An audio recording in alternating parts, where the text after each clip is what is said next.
This is The Toss-Up, where we take a look at some of the topics facing the world of sports, and then we dive deeper, whether it's your best friend's fantasy team or the future of college athletics. We're just trying to expand the conversation and look at the topics that keep you tuned in to the beautiful world of sports.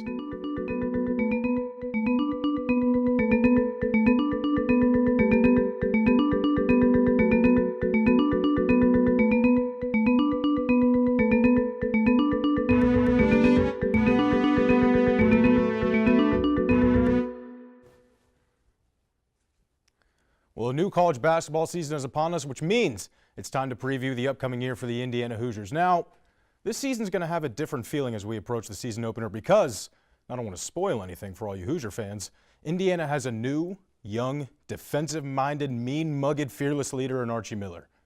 The 39-year-old former Dayton head coach has drawn much praise both on and off the court since his arrival in Bloomington this past March. And now he's going to take a look at all that hard work that he's put in the offseason and translate it into on-court production. But before tip-off is commenced in Assembly Hall versus Indiana State, there are many questions that still need answers. How different will the offense look from years past? Who's going to get the ball with 10 seconds left and IU's down by 1? Will De'Ron Davis break out like we all expect him to? We hope to answer these questions and much more on today's show. Now, joining me on the panel this week, IUS-TV men's basketball reporter Zan Piarli, IDS women's basketball reporter Murphy Wheeler, and IUS-TV women's basketball reporter Austin Render. So guys, we've already seen 2 exhibition games between the Hoosiers. They've won them both. They look pretty good, but Zan, what are some of your takeaways from the exhibition games? I think one of my main takeaways from the exhibition game is how they played on defense. It looked like they were a lot more connected than in the years past under Tom Crean, and I think Archie Miller has a lot to do with that. He said in previous press conferences that they're focusing about 75% of their practices on defense, and I think you could really tell that in both the games against Marion and UIndy, holding that each team to under 40% shooting in both games. Yeah, I mean, it's a good point because Archie Miller, he's going to bring this new kind of atmosphere to this program, and he's been wanting to do that right from the start in recruiting, in practices, and he wants to kind of get away from that Tom Crean era. He wants to kind of move away from the problems they had defensively and the problems they had with turnovers, and that was something you definitely saw in the exhibitions. I think the turnovers are going to take a little bit, but I like what I hear from Coach after games. He said he liked the number of the turnovers, but then when you add in his thoughts of stupid shots, he counts those as turnovers, and I like that. I don't want to see a guy run down the court and pull up for 3. And I don't think Coach Miller does either. So he counts those as turnovers. I think that number is going to get smaller as well. So I like what I hear and what I see in terms of the turnovers. Yeah, I thought that was a big thing that Archie Miller really said. The bad shots, those are turnovers too. It's kind of like how Tom Allen for the football team, he says, well, it's not a turnover, it's a takeaway.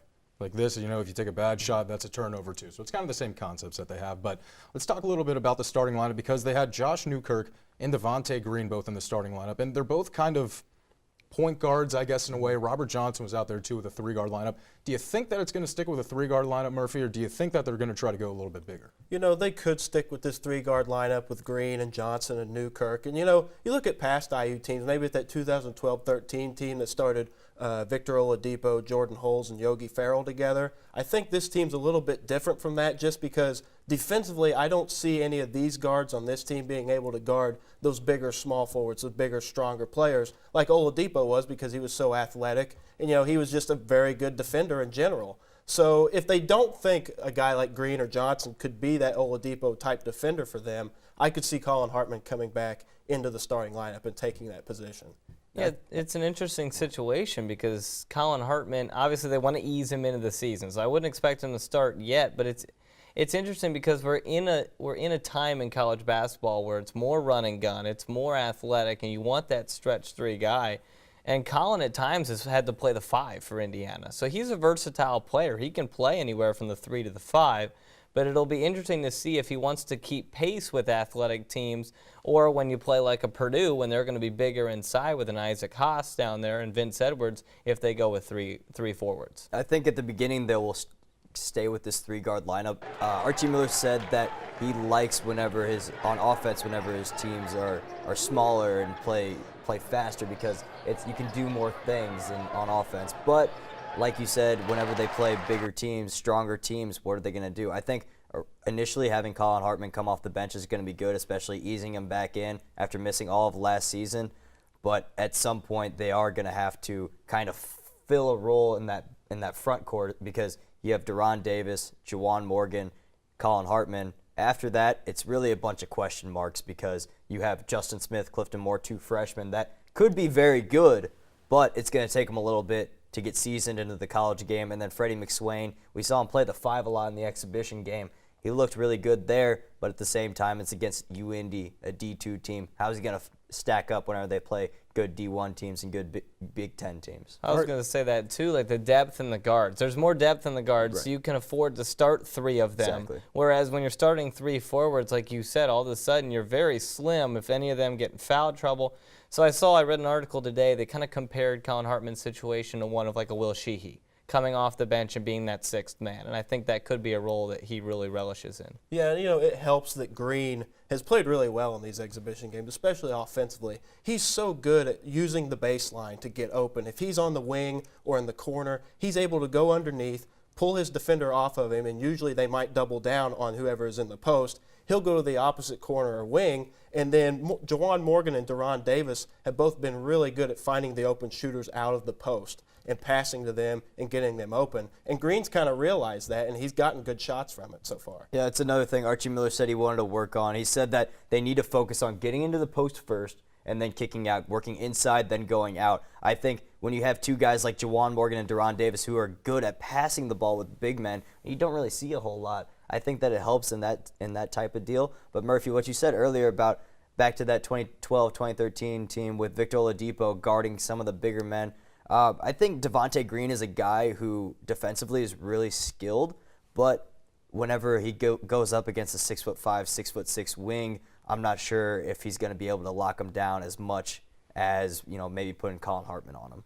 Well, so how do we think that the big man minutes are really going to be spread around? Because, there is a lot of depth at the guard position. We know that. But at the big man, you have Deron Davis, Juwan Morgan, Colin Hartman, who's going to be in there, Freddie McSwain, he has improved play so far, what we've seen in the exhibition games, and then maybe even Clifton Moore. So, who are going to be the big men that are going to be playing the major minutes, Austin? Well, a couple takeaways. The first was the UIndy game with Deron Davis. I believe, was it 24 minutes he played? Yeah. And Coach Miller said he was exhausted. Now, I think through the season, once he kind of works into this new role and losing the weight and all that stuff, I think he will get to a point where he can consistently play that. But that's still only mid to upper 20s. So then you're looking at, I've been surprised at the little time that Clifton Moore has gotten in the exhibition games. Not a whole lot of court time, at least with the starters for Clifton Moore. Justin Smith has gotten a little bit more of that time. So it'll be interesting to see if Clifton Moore does start to work his way into the rotation. Yeah, see, I'm not really too surprised that Clifton Moore hasn't been playing too much. I don't think that he's going to be much of a factor. At least this season. I know people have him in the 2019 mock drafts and they think that he has a good future. That's fine. Think about the future all you want. But this year, when you have Deron Davis, hopefully we see him break out like he will.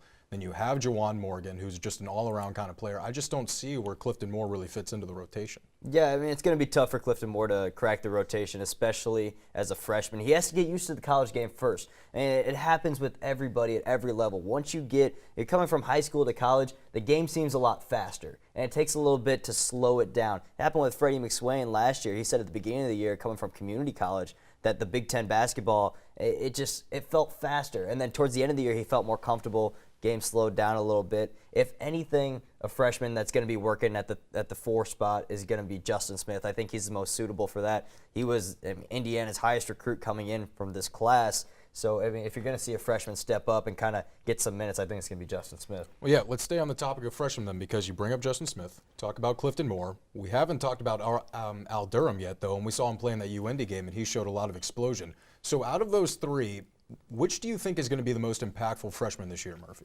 Well, I think it has to be Smith. He's shown he's athletic enough, he's a good enough rebounder that he can get some of those minutes in the post.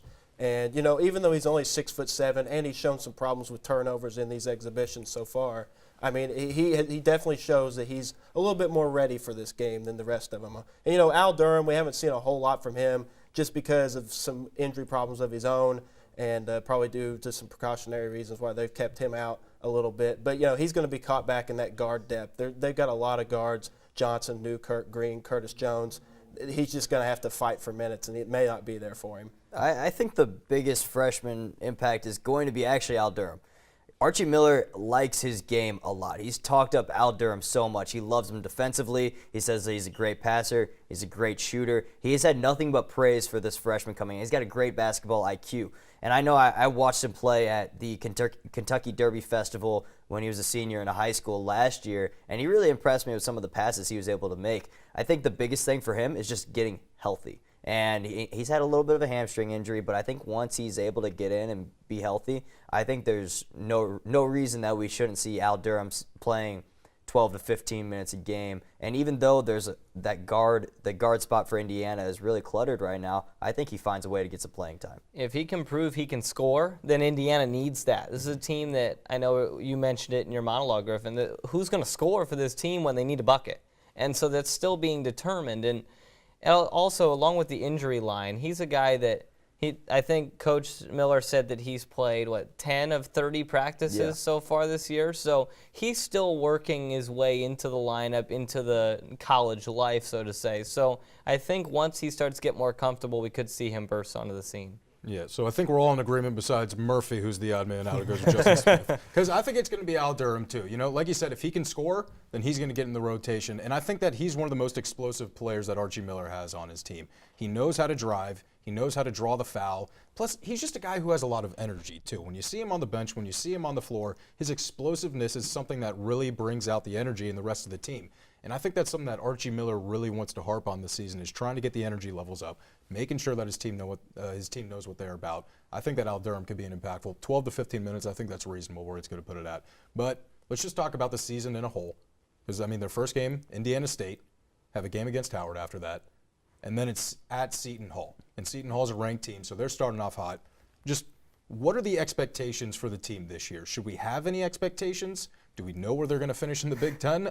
It's hard to judge right now. I think if you have expectations for this team, you should set them very, very low because you don't know what's going to happen in this first season under Archie Miller. I mean, I think this team can finish maybe 6th in the Big Ten at best, but then if things kind of bottom out, I could see them finishing 10th.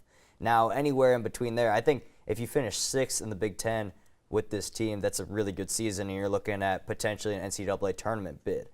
But at the same time, it's going to be tough because this is a team that, I mean, they're still learning the offense. Archie Miller really hasn't been able to put all of his offensive schemes in there. They're working every day. They're learning something new. And even everybody's kind of a freshman at this point. They're saying it whenever you're trying to teach the freshmen the new offense, you can't be like, hey, look at Colin Hartman. Look what he's doing. Do what he's doing, because he's trying to learn the same thing too. So everybody's at the same level learning-wise right now. It's going to be really tough for them to kind of, finish at the top of the Big Ten. I don't think anybody's really expecting that. But I think anywhere from 6 to 10 in the Big Ten with potentially an NCAA tournament berth is what we'll see out of this team.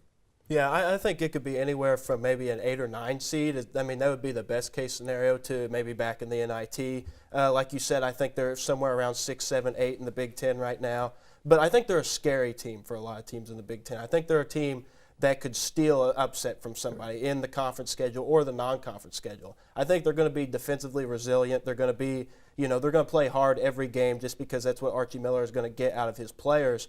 And I think they could steal a win from somebody like Seton Hall, Louisville, Notre Dame, somebody in the non-conference schedule that could really help them in their NCAA tournament, resume later down the road. Well, Austin, do you think that this team has an actual chance of making the NCAA tournament? Is that realistic? I do. I'm not high on the team, but I'm high on their NCAA championships because we have to remember this team still plays in Assembly Hall. I know last year was a little bit of an anomaly starting with the Nebraska game, but that's not a place that people go and win very often other than Indiana. So I don't think like the Duke game is very reasonable to think Indiana's going to win, but if you can steal games against those 3, 4, 5 teams in the Big Ten like Minnesota, Michigan, Wisconsin, I don't think Wisconsin comes to Indiana, but like Minnesota, Iowa, Michigan, those kind of teams, if you can steal Northwestern, those are big wins because those are what can get you from 9th or 10th up to 6th in the Big Ten. And if they can get 6th or 7th in the Big Ten, I think you're looking at an NCAA tournament bid. 39 out of the last 45 years, Indiana has been top 10 in attendance at Assembly Hall. That just speaks how special that place is and how hard it is to get a win in there. We're going to go ahead and take a little break, but when we come back, We'll dissect the college basketball season as a whole and talk about some of the headlines to look out for. So stick around.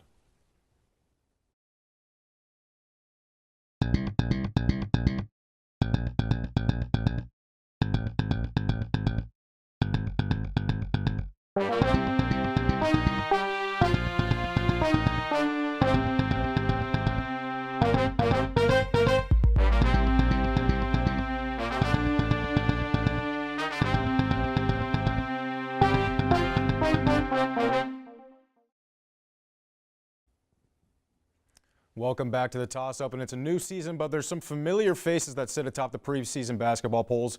Duke is a consensus #1 team, followed by Big Ten foe Michigan State, with Arizona, Kansas, and Kentucky rounding out the top 5. But there's a lot of new and exciting freshmen to look out for. Michael Porter Jr. makes Missouri an SEC contender. Mo Bamba went to Texas over Blue Bloods, Kentucky, and Duke. And point guard Jalen Hands is the heir to Lonzo Ball at UCLA. But there are also many returning players hoping to bring their schools to national glory. Michigan State gets back sophomore Miles Bridges, who is arguably the best player in college basketball. Bonzie Colson will look to lead Notre Dame to the Final Four for the first time since 1978. And with Grayson Allen back hyping up the Cameron Crazies, this season has all the makings of a fun trip. So, see what I did there? Makings of a fun trip. Grayson Allen, because, he trips everyone. But let's talk about this Duke team, actually. They're #1 in the preseason polls. Do they actually have a chance to go on and win the national championship? Is this a top 5 team throughout the entire year? I think they have a chance just because they're Duke. I mean, you have a Hall of Fame head coach, Coach Mike Krzyzewski. But at the same time, this is a very young team. I think they have 8 freshmen this year. Although they may be talented freshmen like Marvin Bagley and others, I mean, it's going to be tough because as you go on into the NCAA tournament and try to make a run, it really depends on your veteran leaders. So if these freshmen are able to grow up throughout this season and become bigger than big pieces to this team and kind of play with that veteran mentality, then I think they will, just because they're coached. But at the same time, I could see somebody else winning just as easily. Yeah, it helps to have a coach like Mike Krzyzewski, and it helps to just have the pure ability that these guys have. Marvin Bagley, like you said, Wendell Carter, Trevon Duvall. These are some really good freshmen, maybe the best freshman group in the country, or you could at least make that argument at least. But, it does all come down to your leaders and your veterans. Is Grayson Allen the kind of guy that you want leading these guys? I know he's had some, problems in the past. The tripping incidents are definitely something that come to mind. But I'm not sure if he is the guy to lead them. But if he is, and if he can prove that, and he's proved that he's come a long way with his attitude, then this is definitely a dangerous team and probably the best team in the country. It's interesting. Krzyzewski's kind of gone to more. I think he was one of the later of these Hall of Fame coaches to go and adopt the one-and-done strategy. I think he tried to develop a program for the longest time, and now he's just kind of said, all right, this is where we're going. I'm getting the one-and-dones, and he's got them all now. This team is loaded, but, I mean, it's like Kentucky every year. Can they mature? I think they'll start slow. People will be like, what the heck? What's going on? Michigan State may beat them, I think, next week when they play. So I think there'll be, as any young team, any new team, will be some growing pains. But I think this team, come March, could be something to be reckoned with. Yeah, just like you said, Murph, they have a really high recruiting class, guys like Wendell Carter, Trevon Duvall. It's going to be special to watch them. But let's talk a little bit about the Big Ten Conference. Is there anyone who can dethrone Michigan State and Miles Bridges at the top? Michigan State, they obviously look like they're the best team. They have Miles Bridges, which is going to help them so much. Cassius Winston is a really good player that doesn't get a lot of recognition as well. But I think there's people that are sleeping on some of these Big Ten teams. Minnesota has basically everybody back. Nate Mason is a really, really good player. And a team I really like is Northwestern.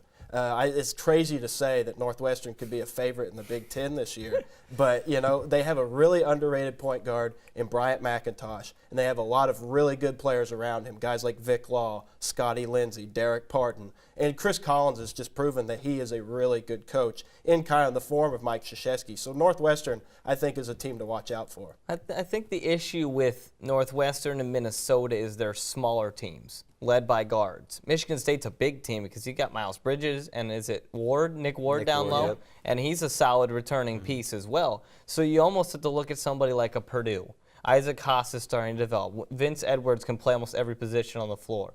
So, or did Vince Edwards leave? He's still there. No, he's still there. He's still there. Okay, I had to double check myself there. So they got Vince Edwards and Isaac Haas. Obviously, the other Edwards, Carson Edwards, at the point guard. So that's a team, no biggie, but still some talent there that's still there, and I think they may be your best chance of matching up well with Michigan State. You know, Purdue's a good team to bring up because, you know, they also have Dakota Mathias there as well. And, you know, Swanigan is gone, and I've never been the biggest fan of Isaac Haas.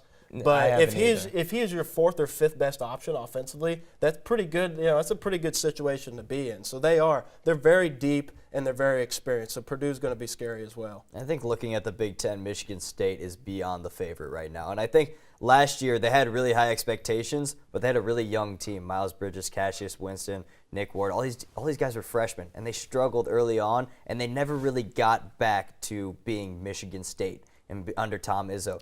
But I think this year, Miles Bridges coming back for his sophomore year, I think that speaks a lot to his character because he wants to win. He didn't really have the ideal freshman year with his team, although he might have had it numbers-wise and the type of player he was. He could have gone to the NBA, could have been a lottery pick, but instead he decided to come back and play another year, go for a national championship, go for a Big Ten title, and he's back. I think if there's a team to dethrone Michigan State from the top of the Big Ten, it's either Minnesota or Wisconsin. Minnesota, to me, they return a lot of guys. Talked about Nate Mason. I think he's an extremely good player. I think another player that is slept on Minnesota is Reggie Lynch, shot blocking machine and great defender. But then you look at Wisconsin. Anytime you have Ethan Happ down there, that dude causes problems for everybody. I remember watching him tear up Thomas Bryant last year. I know it's not that difficult to tear up Thomas Bryant, but at the same time, he did it just so without ease, pretty much with ease. Both times they played at Wisconsin and here at Indiana. So, I mean, Wisconsin, and just the type of program that they are, they will slow you down. They will play their style of basketball against you. And it's going to be really tough for any team to beat Wisconsin. I agree to a certain point. They lose 4 or 5 starters. So now you don't have the Nigel Hayes and the Bronson Koenigs and the Zach Showalters. So teams can double and triple on Happ until other people prove that they can knock down shots. Well, that's the thing. Until other people that we don't know about in Wisconsin prove that, hey, I got a scholarship here to play basketball for a reason. Yeah, I'm a skeptic until they show me that they have some talent. They've been top 4 in the Big Ten my entire life, so I expect it. But we'll see. Somebody's got to step up. Yeah, another name to watch out for in Minnesota, Isaiah Washington. The guy could be a freshman of the year there. Jelly fan, watch out for him. But let's talk a little bit more about individual players. Austin, who's the best player in college basketball? Ooh. I know we've mentioned a lot of names. There's Miles Bridges. I'm high on Bridges. I love the way he played last year. I had a lot of friends tell me that I was crazy. I thought he was close to best last year. And he's just so athletic. He makes plays that you just don't expect. And I know he was in and out of the lineup with injuries last year, but he's back. He's healthy. He's ready to lead this team, like you said. It shows a lot that he came back. And so I'd look at him. The freshmen, obviously, you're looking at guys like Bagley and some of the other freshmen, the one at Missouri that I'm blanking on his name right now, Michael Porter Jr. And then I like Bonzie Colson a lot. I think he's underrated. I don't think he's like player of the year, but he's so important to Notre Dame. Him and Matt Farrell in that lineup. Bonzie Colson is he's so undersized and yet plays like he's 7 foot. He's like 6'5", 6'6", and he's one of the leading rebounders in college basketball. He just dominates. So I would expect him to have even more of a breakout year. Yeah, you could make a case for Miles Bridges, Ethan Happ, Bonzie Colson. I think all those guys could be the best player in the country. I think it's kind of up in the air. I'll go with a dark horse here, and that's Angel Delgado from Seton Hall. A lot of people don't even know who this guy is, but he averaged about 15 points, 13 rebounds last year, and had something like 27 double-doubles. So he was kind of like Caleb Swanigan without the publicity almost. And you could probably make a case for a guy like him to have a double-double in literally every game he plays this year, which would be phenomenal. So I think he could be a guy that has a season kind of like what Swanigan did last year at Purdue, and I think he could be really dominant. It'll be interesting to see Indiana match up against him real soon. But, I mean, I think the best player in the nation is Miles Bridges. I watched him play whenever Michigan State came here and played Indiana last year. I also watched him play in the Big Ten tournament with my own eyes. And this dude is just extremely athletic. It was actually like a treat to watch him play. I thought for sure he'd be going to the draft, but him coming back, I think that makes him kind of the favorite for Player of the Year. I'll throw 2 more names out there. Alonzo Trier. Kind of got off to a slow start with the suspension and whatnot the last alleged year. PEDs or whatever. All that stuff, but he's back. And then Devontae Graham from Kansas. No more Frank Mason, but now he can step up and be that guy in a conference that Kansas doesn't lose. So, I mean, I think he's a solid player as well. Yeah, another Big 12 name, Mo Bamba, the big freshman, 6'11". That's a guy to watch out for. Bamba. But Murphy, team that's not in the top 25 right now that will finish in the top 25 at the end of the year. Well, we've already talked about it, and that's Wisconsin. I think you have to put them in this conversation because the Badgers are kind of like the San Antonio Spurs of college basketball. There's like a system there. They're always good, no matter who you put in there. Whether it's Bo Ryan or Greg Gard on the sideline or Frank Kaminsky or Ethan Happ in the middle, they're always going to be good. They're always going to be really good defensively, and they're just going to play the way Wisconsin always plays. And, you know, like we said earlier, they lose a lot of starters, Nigel Hayes, Zach Showalter. They lose those guys, but they'll have guys that put into those roles. And I think a guy is, I can't remember his name now. I'm blanking out on it. Brad Davison, that's who I was looking at. He's a guy that could fill one of those guard roles this year. Demetric Trice, somebody like that. Those guys could really play big roles for them, and, you know, you'll see the system work again. Zan?